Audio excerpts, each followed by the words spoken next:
Hello friends, this is Gautam Pandey. हाजिर हूँ हमारे नए सेगमेंट के साथ जिसका नाम है बैक टू स्कूल। इस सेगमेंट में हम एनसीईआरटी को एक बुक लेते हैं और आपके साथ डिस्कस करते हैं। तो पिछले वीडियो में हम डिस्कस कर रहे थे क्लास 11 की पॉलिटी की एनसीईआरटी और उसके 6 चैप्टर को हम डिस्कस कर रहे थे। 6 चैप्टर में हम जुडिशरी जो हमारे हेडिंग था उसे डिस्कस कर रहे थे। इस चैप्टर में हमने स्ट्रक्चर ऑफ द जुडिशरी तक डिस्कस कर लिया था कि जो हमारे स्ट्रक्चर है न्यायपालिका का क्या है उसकी डिस्कस कर लिया था। अब आगे हम डिस्कस करेंगे कि जो हमारा सुप्रीम कोर्ट है उसके क्या क्या क्षेत्राधिकार हैं, विशेषाधिकार हैं, जुडिशियल एक्टिविज्म न्यायिक सक्रियता क्या है, जुडिशरी एंड राइट्स क्या है और जुडिशरी एंड पार्लियामेंट हमारा न्यायपालिका और संसद में क्या क्या है उसको डिस्कस करेंगे। तो एक एक करके आगे बढ़ते हैं, देखते हैं। देखिए सबसे पहले आता है जुरिस्डिक्शन ऑफ सुप्रीम कोर्ट। जो हमारे सुप्रीम कोर्ट का क्षेत्राधिकार है, विशेषाधिकार है, वो क्या क्या है उसकी चर्चा की गई है इस चैप्टर में। उसे एक एक करके देखते हैं। तो पहले देखते हैं, पहला है मौलिक क्षेत्राधिकार। अब मौलिक क्षेत्राधिकार क्या है इसे समझ लेते हैं पहले। देखिए कुछ ऐसे मामले होते हैं जिनमें सुनवाई सिर्फ और सिर्फ क्या कर सकता है, सुप्रीम कोर्ट कर सकता है। जैसे कि अगर हमारा स्टेट वर्सेज स्टेट हो या फिर स्टेट वर्सेज सेंटर मामला कोई निकल कर आता है, कोई विवाद उत्पन्न होता है, तो उसमें कौन सुनवाई करेगा, उसकी अधिकार सिर्फ और सिर्फ सुप्रीम कोर्ट के पास है। वही इस मामले को निपटा सकते हैं। इसलिए इन्हें कहा गया कि ये मौलिक क्षेत्राधिकार है, इनमें कोई हस्तक्षेप नहीं कर सकता। ना हाई कोर्ट, ना स्टेट लेवल या जो डिस्ट्रिक्ट लेवल के कोर्ट हैं वो इसकी सुनवाई नहीं करेंगे। इसलिए इनको मौलिक क्षेत्राधिकार कहा गया। अब देखिए मौलिक क्षेत्राधिकार में क्या होता है, इसमें सुप्रीम कोर्ट जो विवाद होते हैं उसका निपटारा तो करता ही है और साथ ही साथ इस बात का भी एक्सप्लेन करता है कि सेंटर के और स्टेट्स के लिमिटेशंस कहाँ तक हैं। ये डिसाइड हमारा सुप्रीम कोर्ट मौलिक क्षेत्राधिकार के तहत करता है। तो आगे बढ़ते हैं, दूसरा हम देखते हैं। दूसरा है एक एडवाइजरी, सलाहकारी क्षेत्राधिकार क्या है। अब जो सलाहकारी क्षेत्राधिकार है उसे समझते हैं। देखिए जब सुप्रीम कोर्ट के लिए जब प्रेसिडेंट को लगता है कि कोई ऐसे मामले निकट कर आ रहा है जो लोकहित से संबंधित हो या फिर संविधान की व्याख्या से संबंधित हो, तो क्या करता है प्रेसिडेंट, वो हमारे सुप्रीम कोर्ट के जो जज हैं सीजीआई को उनको लेटर लिखता है और पूछता है कि इसमें आप अपनी राय दीजिए। एक समझने वाली बात यहाँ पर यह है कि जो प्रेसिडेंट चीफ जस्टिस से या सुप्रीम कोर्ट के जजेस से जो सुझाव मांगता है उसमें एक ऐसी बात निकल कर आती है कि ना ही सुप्रीम कोर्ट प्रेसिडेंट को ऐसे सुझाव देने के लिए बाध्य है और ना ही प्रेसिडेंट उनके सुझाव को मानने के लिए बाध्य है। तो फिर आप समझ रहे हैं कि फिर इसका मतलब क्या हुआ कि आखिर क्यों सलाह मांग रहे हैं भाई, जब आपकी सलाह वो मानेंगे भी नहीं और ना ही प्रेसिडेंट के लिए ना सलाह मानेंगे और ना ही कोर्ट के लिए मैंडेटरी है कि वो सलाह दें ही, तो ऐसे में क्यों सलाह मांग रहे हैं।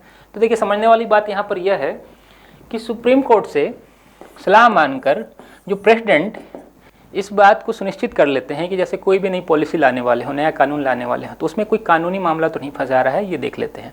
क्योंकि अगर पहले ही उनसे डिस्कस कर लें कि भाई इसमें कोई मामला तो नहीं निकल कर आ रहा है और अगर वो सुझाव कुछ दे देते हैं, अपना कोई एडवाइस सलाह दे देते हैं, तो उनमें क्या होता है, पॉलिसी को लागू कर पाना थोड़ा आसान हो जाता है और आगे चलकर कोई कानूनी विवाद नहीं फंसता है। इसलिए जो सलाहकारी मामला है, क्षेत्राधिकार है, ये प्रेसिडेंट और सुप्रीम कोर्ट के बीच विवादों को दूर करता है, आगे चल के कोई विवाद ना हो। तो हमने सलाहकारी क्षेत्राधिकार देखा और आगे देखते हैं हम एक रिट वाला क्षेत्राधिकार है। आप याद कीजिए जब हम फंडामेंटल राइट आपसे डिस्कस कर रहे थे उस समय हमने देखा था कि कोर्ट के पास, हाई कोर्ट और सुप्रीम कोर्ट के पास कुछ ऐसे अधिकार हैं जिसके तहत वो राइट जारी करते हैं, रिट जारी करते हैं। रिट में क्या होता है, कुछ 5 प्रकार की रिट की हमने चर्चा की थी आपसे। हाई कोर्ट को आप देखते हैं कि आर्टिकल 226 के तहत और सुप्रीम कोर्ट आर्टिकल 32 के तहत क्या करते हैं, रिट जारी करते हैं, जो कि आपके फंडामेंटल राइट को प्रोटेक्ट करते हैं। यह भी सुप्रीम कोर्ट के क्षेत्राधिकार के अंतर्गत आता है। अगला अधिकार हम देखते हैं, एक है अपीलेट अधिकार, जो अपीलीय अधिकार है। अपीलीय अधिकार से क्या मतलब है कि जो देश में सबसे बड़े अपील की संस्था कौन है, हमारा सुप्रीम कोर्ट है। जब मान लीजिए कि हाई कोर्ट से कोई जजमेंट आया है जिसके अगेंस्ट में हम चाहते हैं अपील करना, तो हम कहाँ जाएंगे, सुप्रीम कोर्ट में जाएंगे। ऐसी कंडीशन में कितनी बार जरूरी होता है कि हाई कोर्ट से परमिशन ले लें, तभी हम सुप्रीम कोर्ट जा सकते हैं। हाई कोर्ट को ऐसा लगता है कि ऐसा कोई मामला निकल कर आया है जिसमें क्या है, संविधान की व्याख्या करना जरूरी है, या कोई कानूनी मामला ऐसा है जिसका सिर्फ और सिर्फ निपटारा सुप्रीम कोर्ट ही कर सकता है। ऐसे कंडीशन में हाई कोर्ट क्या करता है, आपको एक लेटर देता है कि आप सुप्रीम कोर्ट चले जाइए। अगर मान लीजिए कि हाई कोर्ट आपको अगर लेटर नहीं भी देता है, तब भी क्या कर सकते हैं, आप सुप्रीम कोर्ट में अपील कर सकते हैं। और अगर सुप्रीम कोर्ट को लगता है कि वो कुछ ऐसे मामला जरूरी है जिसमें डिस्कशन करना चाहिए, तो क्या करेंगे, आपके अपील को एक्सेप्ट कर लेंगे और सुनवाई करेंगे। दूसरा, जो डिस्ट्रिक्ट लेवल लोअर कोर्ट्स हैं उनके में भी अगर मान लीजिए कि अगर किसी को क्रिमिनल कोर्ट में किसी ने सज़ा दे दी गई, उन्हें मृत्यु की सज़ा दी गई, तो ऐसे स्थिति में भी क्या हो सकता है कि आप डायरेक्ट क्या है, सुप्रीम कोर्ट जा सकते हैं। तो हमारा जो अपील का जो सबसे ऊपरी हिस्सा है, जो यहाँ पे सर्वश्रेष्ठ है, जहाँ अपील किया जा सकता है, वो हमारा क्या है, सुप्रीम कोर्ट है। अपीलीय क्षेत्राधिकार में सबसे ऊपर हमारा सुप्रीम कोर्ट दिखता है। तो कुछ ऐसा क्षेत्राधिकार की चर्चा इस चैप्टर में की गई है। हम आगे बढ़ते हैं, देखते हैं इस चैप्टर में क्या है। देखिए, इस चैप्टर में एक जुडिशियल एक्टिविज्म की बात की गई है। अब ये जुडिशियल एक्टिविज्म क्या है, इसे समझ लेते हैं।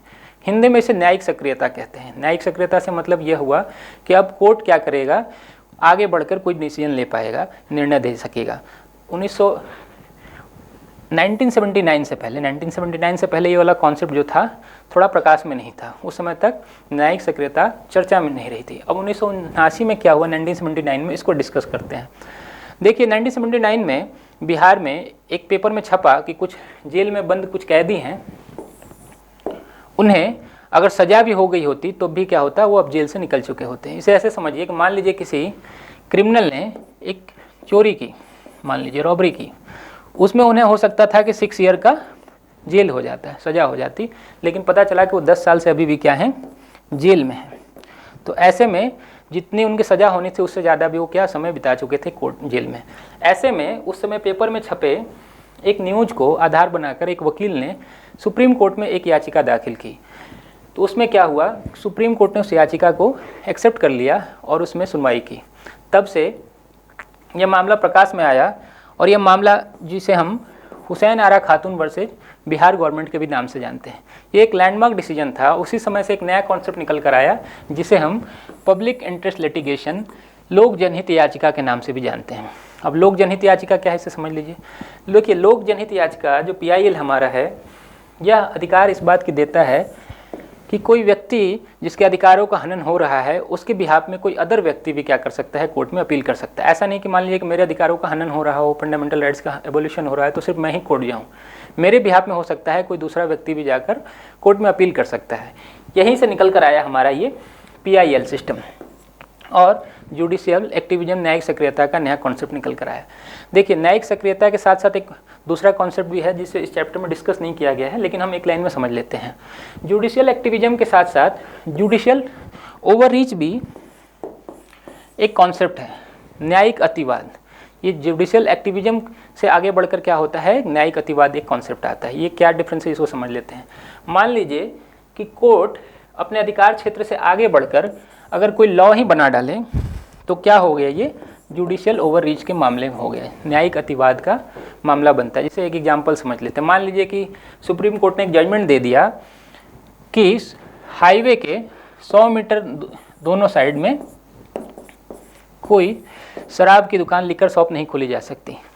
तो ये क्या हुआ, अब कानून बनाने का काम तो हमारा क्या था, विधायिका का काम था। अब कोर्ट एक कदम आगे बढ़ के, न्यायपालिका आगे बढ़कर अगर निर्णय देती है, कानून बनाने लगती है, तो उसे हम क्या कहेंगे, जुडिशियल ओवररीच, न्यायिक अतिवाद। ये जो जुडिशियल एक्टिविज्म और जुडिशियल ओवररीच का जो कॉन्सेप्ट है, इसके बीच में बहुत ही महीन धागे के बराबर डिफरेंसेज हैं। कब जुडिशियल एक्टिविज्म जुडिशियल ओवररीच बन जाता है, यह निर्णय कर पाना थोड़ा मुश्किल होता है। तो इस चैप्टर में नहीं दिया था, लेकिन हम थोड़ा सा डिस्कस करके आगे बढ़ते हैं।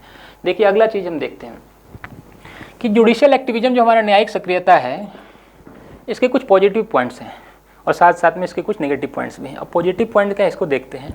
देखिए, जुडिशियल एक्टिविज्म ने एक काम किया कि पहले इंडिविजुअल का जो अधिकार था उसकी ही रक्षा होती थी। अब क्या हुआ, ग्रुप ऑफ लोगों के अधिकारों की रक्षा होने लगी एक साथ। कैसे, हमने बिहार वाले केस में देखा कि एक पर्टिकुलर किसी व्यक्ति के लिए नहीं बल्कि समूह के लिए जनहित याचिका डाली गई और उस पर कोर्ट ने क्या किया, सुनवाई किया। और साथ ही साथ ये जो लोकतंत्र का जो अंग है कि समूह को अधिकार देना, उसकी भी क्या करता है, प्रोटेक्ट करता है। साथ ही साथ क्या करता है, जो हमारी कार्यपालिका है उसकी अकाउंटेबिलिटी भी थोड़ी तय करता है। और कोर्ट आगे बढ़ के आदेश देता है कि भाई आप ये काम करो, इसका मतलब क्या है, आपकी अकाउंटेबिलिटी पे सवाल प्रश्न चिन्ह लग जाते हैं और आप उसको कार्य करने के लिए विवश हो जाते हैं एग्जीक्यूटिव के। अब इसके नेगेटिव पॉइंट्स क्या है, इसको देख लेते हैं। ऐसा नहीं कि जुडिशियल एक्टिविज्म का सिर्फ और सिर्फ पॉजिटिव पॉइंट है। निगेटिव पॉइंट में देखते हैं क्या हुआ कि अब जनहित याचिका के ऐसे मामले आने लगे कि लोग लेटर लिखकर सीधे क्या करने लगे, कोर्ट में, सुप्रीम कोर्ट को भेजने लगे कि भाई हमारे अधिकारों का यहाँ हनन हो रहा है, हमारे अधिकारों का यहाँ हनन हो रहा है। ऐसे में कोर्ट के पास जो केसेज थे वो बड़ी मात्रा में बढ़ गए, ओवरबर्डन हो गया। अब सुप्रीम कोर्ट के पास इसके लिए टाइम ही नहीं बचा कि किसके केस को महत्व दे और किसके केस को कम महत्व दे। ऐसे में कोर्ट हमारा क्या हो गया, ओवरबर्डन होता गया और साथ ही साथ जो हमारी विधायिका, कार्यपालिका और न्यायपालिका के बीच में जो डिफरेंसेज है वो दूर होता गया। कैसे, आपने समझ लिया जुडिशियल ओवर एक्टिविज्म कब जुडिशियल ओवररीच बन जा रहा है। जो कानून बनाने की प्रक्रिया है वो अब क्या करने लग रही है, कोर्ट करने लग रही है। तो ऐसे में जो हमारा संविधान की जो मूल भावना थी कि एग्जीक्यूटिव, लेजिस्लेटिव और जो जुडिशरी थी वो तीनों क्या करेंगे, एक दूसरे के काम में डायरेक्ट हस्तक्षेप नहीं करेंगे, यहाँ ये क्या होने लगा, दूर होने लगा। अब क्या हो रहा है, जुडिशरी एग्जीक्यूटिव और लेजिस्लेचर के काम में क्या कर रही है, हस्तक्षेप करने लग रही है। तो हमारी जो संविधान की मूल भावना थी वो अब ठेस पहुंचने लग गया है। तो ये इसे हम नकारात्मक पॉइंट देख रहे हैं, नेगेटिव पॉइंट्स में तो अब देख रहे हैं। आगे हम देखते हैं इस चैप्टर में जुडिशरी एंड राइट्स की बात की गई है, न्यायपालिका एवं अधिकार की बात की गई। अधिकार वाले चैप्टर में हमने देखा था कि किस तरह हमारा सुप्रीम कोर्ट और हाई कोर्ट हमारे फंडामेंटल राइट्स के हेल्प के लिए, प्रोटेक्ट के लिए क्या करते थे, रिट जारी करते थे। और साथ ही साथ हमने आर्टिकल 13 की भी चर्चा वहाँ पे की थी। आर्टिकल 13 क्या कहता था, आर्टिकल 13 ये कहता था कि अगर लगता है कोर्ट को, सुप्रीम कोर्ट को, कि ऐसा कोई कानून बनाया गया है जो किसी के फंडामेंटल राइट को अबॉलिश कर रहा है, तो क्या करेगा सुप्रीम कोर्ट, उस कानून को नल एंड वाइड घोषित कर देगा और असंवैधानिक घोषित कर देगा और उसके को जो कानून है उसको निरस्त कर देगा। साथ ही साथ क्या है, हमारे अधिकारों की रक्षा के लिए क्या करेगा, रिट जारी करेगा। रिट जारी करने की क्षमता हम देखें अधिकार किसके किसके पास है, हाई कोर्ट के पास भी है, सुप्रीम कोर्ट के पास भी है। तो यहाँ पर क्या करता है हमारा जुडिशरी, हमारे अधिकारों की रक्षा करता है। एक तीसरा पॉइंट देखते हैं हम, आर्टिकल 137 आपको याद होगा, जो शायद हमने पिछले चर्चा की थी आपसे, याद कीजिए जब हम संविधान की बात कर रहे थे, डिस्कस कर रहे थे संविधान चैप्टर में कि हमारे देश में कौन कौन सी चीज़ कहाँ से अडॉप्ट किया गया है, तो उसमें हमने आपसे एक डिस्कस किया था जुडिशियल ओवरव्यू करके, न्यायिक पूर्णावलोकन। हमने याद कीजिए, हमने कहा था कि यह अमेरिका से लिया गया हमारा एक प्रावधान था जो हमारे संविधान में शामिल किया गया है। यही आर्टिकल 137 कहता है कि न्यायिक पूर्णावलोकन की शक्ति किसके पास है, सुप्रीम कोर्ट के पास है। अब न्यायिक पूर्णावलोकन क्या है, फिर से एक बार समझ लेते हैं कि अगर सुप्रीम कोर्ट को लगता है कि कोई कानून विधायिका ने गलत बना दिया है, लेजिस्लेचर ने, तो उसे क्या करेंगे, नल एंड वाइड घोषित कर देंगे। और साथ ही साथ अपने पुराने निर्णयों को भी क्या करेंगे, ओवरव्यू करेंगे। अगर लगता है उन्हें कि पुराना कोई निर्णय हमारा गलत दिया हुआ था तो उसे भी क्या करेंगे, वो रिव्यू करके फिर से सही कर सकते हैं। तो न्यायिक पूर्णावलोकन की भी चर्चा की गई है आर्टिकल 137 के भी इस चैप्टर में, और हमारे आर्टिकल 13 जो आपने समझ लिया, और आर्टिकल 32 और 226 की भी चर्चा की गई है फंडामेंटल और राइट्स वाले चैप्टर में। इस चैप्टर में हम आगे बढ़ते हैं, देखते हैं। देखिए इस चैप्टर में नेक्स्ट जो डिस्कस किया गया है उसे जुडिशरी एंड पार्लियामेंट, न्यायपालिका और संसद की चर्चा की गई है। देखिए जब कानून बना, जब संविधान लागू हुआ, तब से लेकर बहुत दिनों तक क्या होता था कि कोर्ट और विधायिका में हमेशा जंग छिड़ी रहती थी। जंग किस बात की, लेजिस्लेचर को लगता था, विधायिका को, कि हमारे पास कानून बनाने का राइट्स है, और जुडिशरी को लगता था कि अगर हमने कोई कानून, जुडिशरी को लगता था कि अगर कोई लेजिस्लेचर ने, विधायिका ने कोई कानून बनाया है, लॉ बनाया है, तो उसको व्याख्या करने का, उसे एक्सप्लेन करने का क्या है, संविधान के तहत हमारे पास राइट है। तो ये विवाद हमेशा चला आ रहा था। ऐसे में 1973 तक ये मामला चला। 1973 में एक फेमस केस आया, केशवानंद भारती बनाम केरल राज्य वर्सेज केरल स्टेट में। इसमें क्या होता है, देखिए यहाँ पर आकर सुप्रीम कोर्ट एक नया लैंडमार्क जजमेंट देता है।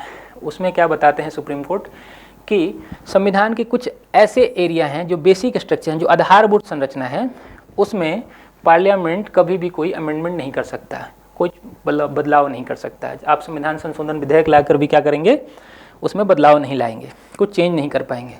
और ये बेसिक स्ट्रक्चर क्या होगा, इसकी व्याख्या करने का, इसको एक्सप्लेन करने का राइट सिर्फ और सिर्फ क्या होगा, हमारे पास जुडिशरी के पास होगा, सुप्रीम कोर्ट के पास होगा। ऐसे में तब से क्या हुआ, यह विवाद थोड़ा कम होता गया। अब जुडिशरी अपना काम अच्छे से कर रही है और विधायिका अपने अच्छे से काम करे। तब से बहुत कम ऐसे मामले आए हैं जहाँ पर हमें दोनों के बीच में विवाद देखने को मिलता है केशवानंद भारती बनाम केरल राज्य के मामले में। देखिए ये सब डिटेल में हम चर्चा पॉलिटी की क्लास में करेंगे, सिर्फ हमारे एनसीईआरटी में दिया गया है, वर्तमान में सिर्फ उसको हम डिस्कस करते हैं। तो इस चैप्टर में इतना ही दिया हुआ था, बाकी का जो अदर चैप्टर आएगा तो उसमें हम अलग से डिस्कस करेंगे। फिर मिलते हैं फिर अगले वीडियो में, फिलहाल के लिए इतना ही। Thank you.